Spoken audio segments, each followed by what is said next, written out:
to get people to buy into the culture that you've been preaching for a couple of years while the team's been losing? Like there's a difference in mindset for certain teams that you could just tell. Losing cultures, they find ways to lose games all the time. Just find a way to lose. And when you finally have the right coach with the right system that gets belief in the players, they find ways to win those games. This was a big year for Robert Saleh, though. Agreed.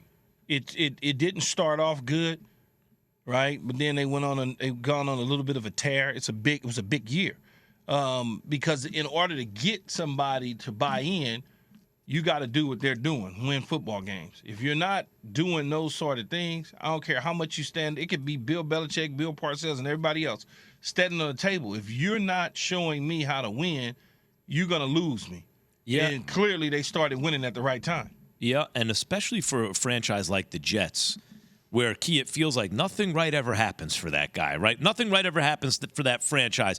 It's been so long that it's just always had – I guess you're up against more if you're the head coach of the Jets. Same circumstances, but you take another team that's not branded that way in everyone's mind, and it doesn't feel like you have to overcome so much. I really tip my cap to Saleh so far, because I think it's an extra tough thing for a franchise where, like, it's like this for the Browns. It's like this for the Chargers. Some franchises you just believe will figure a way to screw it up, right? And the Jets are one of those places. So to have it going like this early in the season, to me, is a big deal. It's a big deal. And in the New York Jets, we talk about global brands in sports, and I believe the New York Jets are one of those brands, even though they hadn't won a lot, right? It's New York, it's Joe Namath, it's Bill, but it's New York.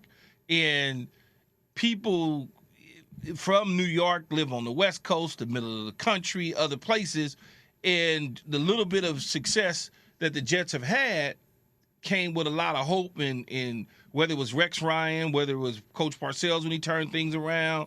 You just felt like, okay, this is our time, and then it becomes a letdown. Then it goes on a tear of losing for such a long time that people are stuck in misery, and now they finally are being pulled out of it, and now all of a sudden you have this thing happen to Breece Hall. So now are they going to overcome this, or are they going to go back into being stuck in misery?